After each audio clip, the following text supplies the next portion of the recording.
Cortes na ciência, antivacina, cortes na educação, fake news, poluição, extinção de espécies, agrotóxicos, desmatamento. Sério Sapiens!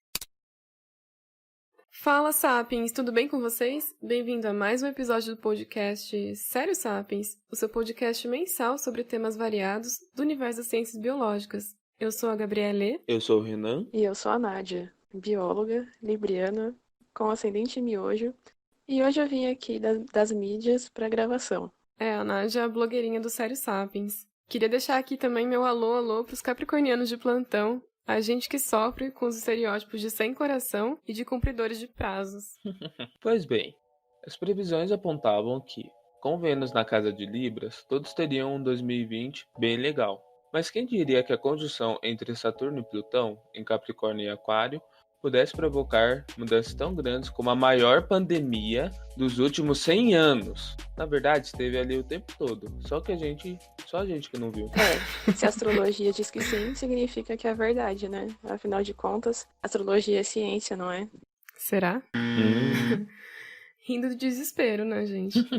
Bom, eu acho que antes da gente começar, é melhor definir o que é a pseudociência, né? Pseudo nada mais significa do que falso. Ela seria, então, o oposto do que a gente conhece como ciência. É uma falsa ciência. Exatamente. Mas estendendo um pouco mais essa explicação, a gente pode dizer que as pseudociências são um conjunto de crenças ou linhas de pensamentos que tentam simular a ciência. Exatamente. As pseudociências buscam o reconhecimento da ciência. Muitas vezes essas crenças são propagadas por meio de expressões e linguagens de difícil compreensão. Sim. E além disso, também tem aqueles argumentos que passem um ar de autoridade sobre o que está sendo dito, né? Sim. A utilização de termos científicos ou só citar institutos de pesquisas, faculdades e cientistas famosos também é bem comum. Nossa, sim. Atualmente, acho que todo mundo já escutou alguma vez aquela expressão, reprogramação de DNA ou terapia quântica. Essa terapia quântica aí dos famosos coaches quânticos, né? Mas assim, apesar de parecer cada vez mais populares hoje em dia, as pseudociências existem desde sempre, na verdade. E elas estão enraizadas em nossa necessidade, enquanto espécie, de tentar explicar o mundo e as coisas que acontecem à nossa volta. Eu acho que quando a gente não entende algo, é mais fácil e reconfortante apelar para as explicações simplistas, né? Bem por aí. Um bom exemplo disso são as fake news, os mitos e até mesmo as lendas urbanas. Podemos dizer que esses três elementos, aliados à desinformação, ajudam a fortalecer aí o surgimento das pseudociências. Outro elemento importante que é bom a gente falar aqui são as redes sociais e o seu efeito bolha que acontece quando uma pessoa tem contato apenas com um tipo de grupo específico, que se identifica com as mesmas ideias. Exatamente. Daí vem aquele ditado. Quanto mais uma coisa é repetida várias e várias vezes, ela acaba se tornando uma verdade. Sim, é muito isso. E dentro dessas bolhas, as pseudociências são compartilhadas entre as pessoas e qualquer ideia contrária acaba não sendo aceita. Alguns dos pesquisadores também associam o crescimento dessas pseudociências à ascensão de instituições conservadoras. Eu acredito que, pelo papel questionador da ciência, que tem muito a ver com isso, alguns desses grupos conservadores enxergam o pensamento científico como um símbolo progressista que deve ser constantemente combatido. Um bom exemplo de pseudociência na biologia é o famoso design inteligente, que é uma linha de pensamento que se opõe à teoria da evolução. Resumindo, para o design inteligente, a diversidade e a complexidade biológica não surgiram evolutivamente, mas sim a partir de um criador. Ou um ser inteligente, né? E apesar de não ser aceito pela maioria da comunidade científica, alguns cientistas defendem essa corrente de pensamento. Inclusive o atual presidente da CAPES, uma das agências de apoio à ciência no Brasil, acredita que seria interessante incluir o ensino do design inteligente nas aulas de ciência, desde a educação básica. Então, né? Criação por um ser inteligente. Qualquer semelhança aí com o criacionismo não é mera coincidência.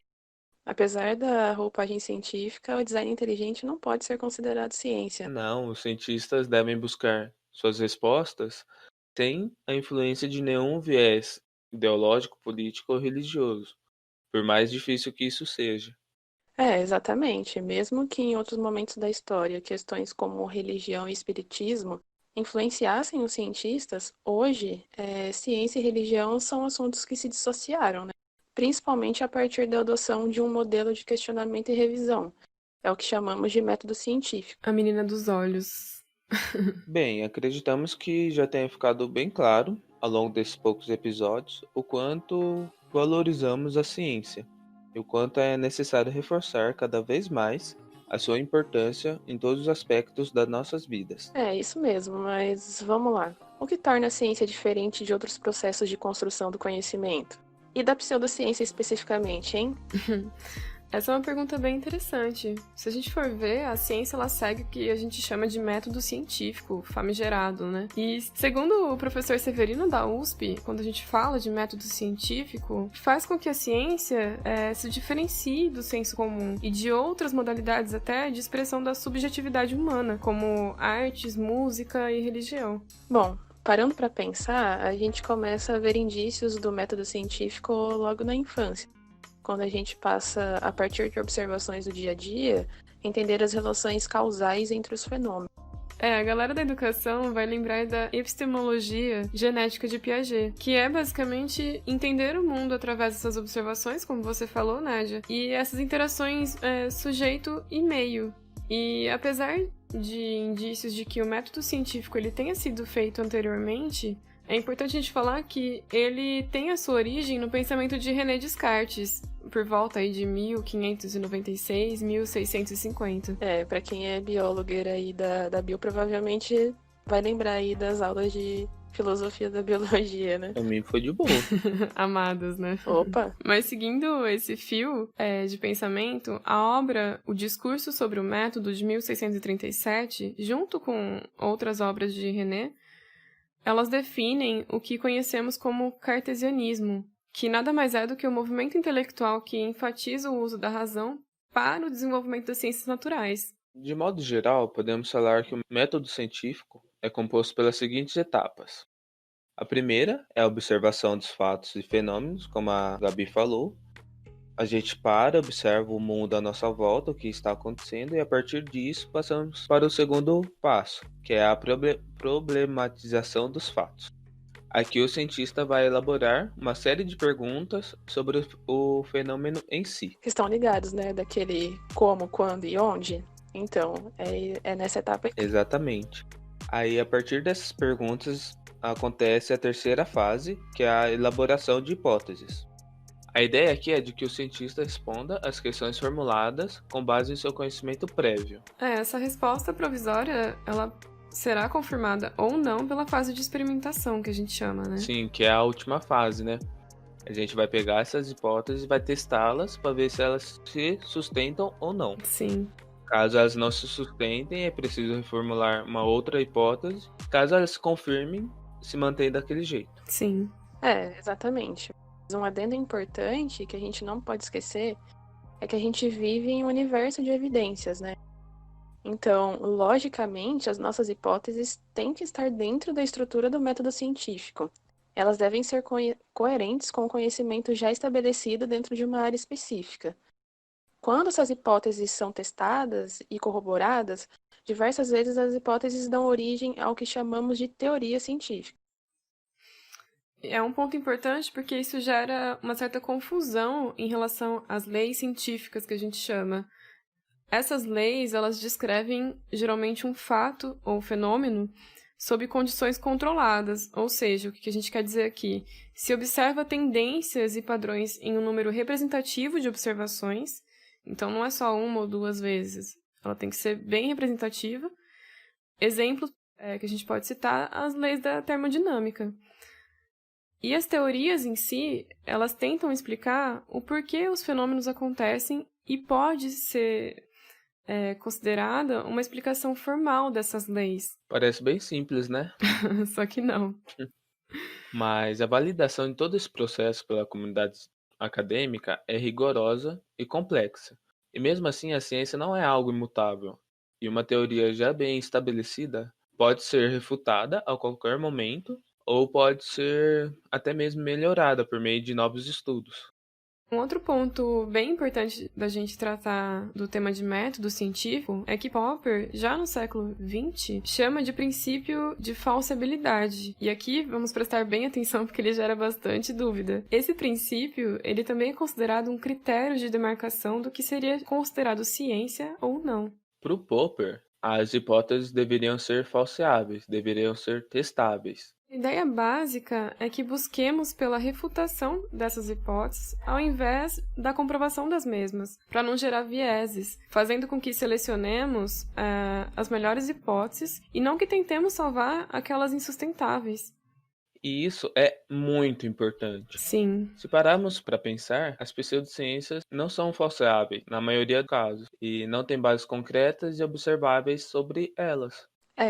Existem muitas linhas de pensamento dentro do que a gente chama de filosofia da ciência. Esse é exatamente o campo de conhecimento que se discute as questões relacionadas ao método científico. A demarcação do que poderia ou não ser considerado ciência, entre outras coisas. E como em todo o campo de conhecimento, nem tudo é um consenso, galera. Trouxemos aqui alguns pontos que a gente considera assim, mais importantes, mas a ideia é não esgotar o assunto. Nem tem como. Então, vamos falar um pouco das pseudociências. É importante a gente ter falado sobre o método científico para vocês entenderem um pouco sobre o nosso raciocínio agora. Vamos falar aí das famosinhas do momento. Bem famosinhas. A gente tá vendo um monte de pseudociências bobando na internet, né? Felizmente. E um exemplo é Terra plana, o movimento anti-vacina. O coração até dói quando eu tenho que falar dessas coisas. Não, eu te entendo. Então vamos começar falando dessa Terra plana. O que vocês têm a dizer? Nossa. Eu acho que a teoria da Terra plana é uma concepção muito antiga daquelas pessoas que acreditavam que a Terra tem o formato de um disco achatado. Alguns estudiosos do passado, totalmente desprovidos de tecnologia que a gente tem hoje e conhecimentos astronômicos, acreditavam nesse tipo de modelo específico.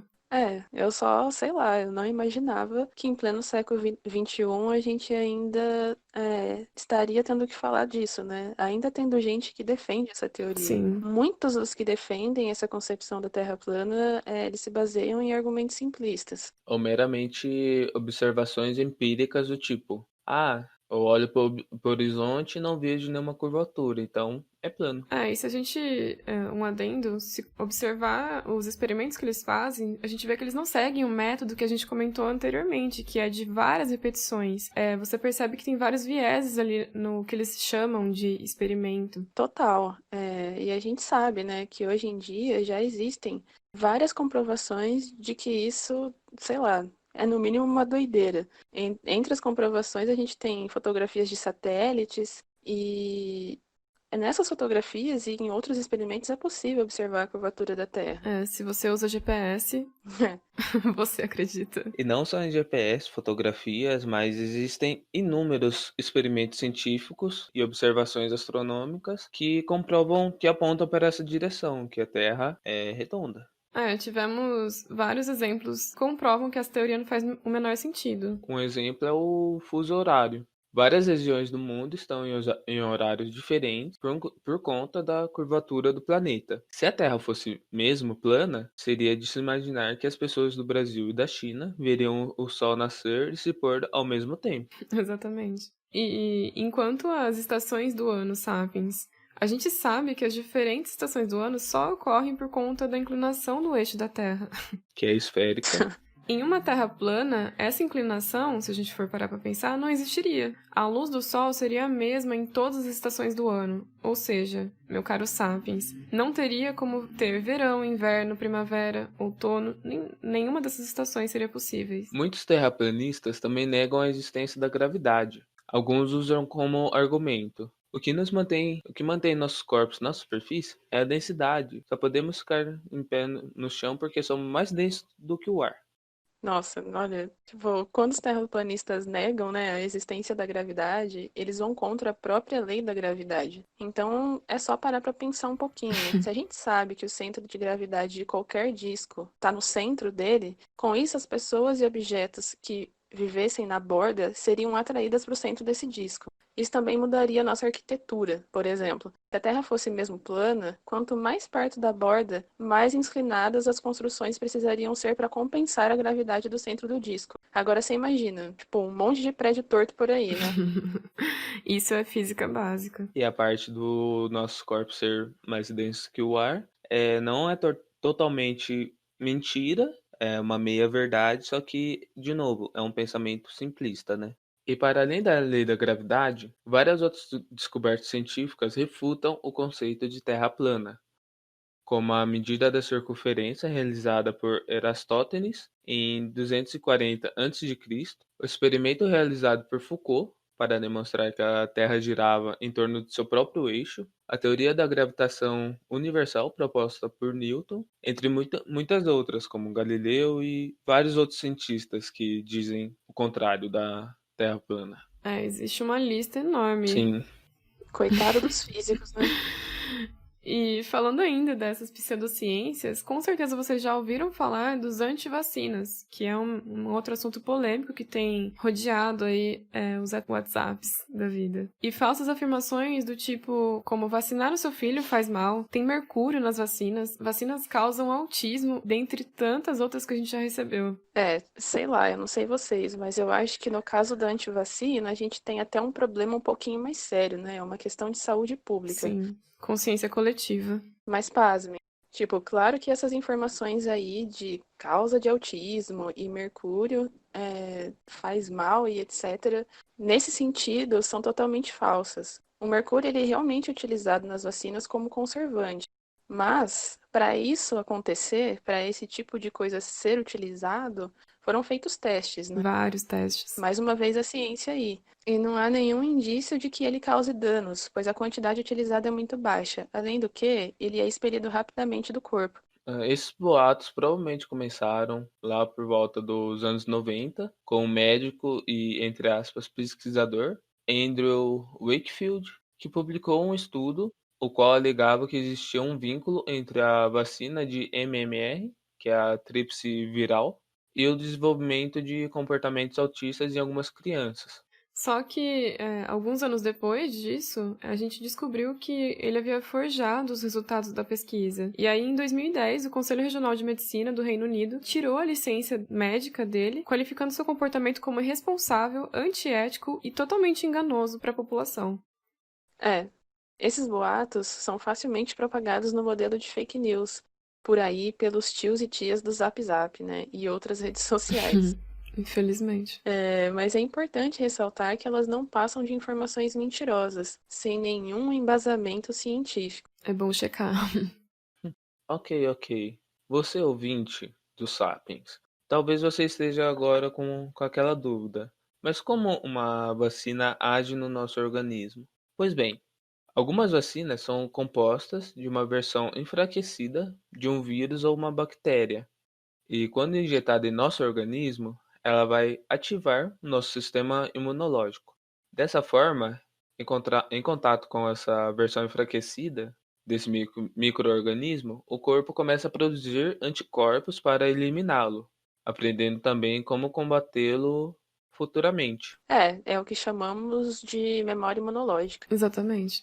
E quanto mais pessoas estiverem vacinadas, mais pessoas estarão protegidas contra esse micro-organismo e mais difícil será a propagação dele. Por isso, sapiens, mantenham-se vacinados. É muito importante isso. Pelo amor. E há tantos outros exemplos de pseudociência que a gente pode citar, né? A gente pediu para os nossos seguidores mandarem algumas das pseudociências e coisas malucas que eles achavam mais engraçados que tivessem recebido, ou aquelas que eles mais veem por aí. Falando nisso, segue a gente lá. @SérioSapiens no Insta, Facebook, Twitter. Vem conversar com a gente. Facinho achar. Segue mesmo. Segue a gente e comenta lá, porque a gente sempre tá interagindo com vocês. E eles mandaram algumas coisas bem curiosas pra gente, viu?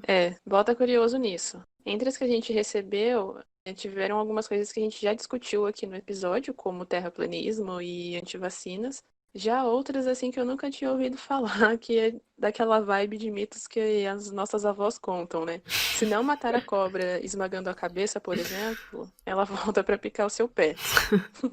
Ou, sei lá, tipo, o frio é quem dá resfriado, ou até colocar um jabuti embaixo da cama pra curar rinite. Essa técnica eu ainda não tentei, e quem sabe dê certo, porque eu sofro. A Gabi Pegler já tentou e não funcionou, gente. Não funcionou? Poxa, Não. que pena.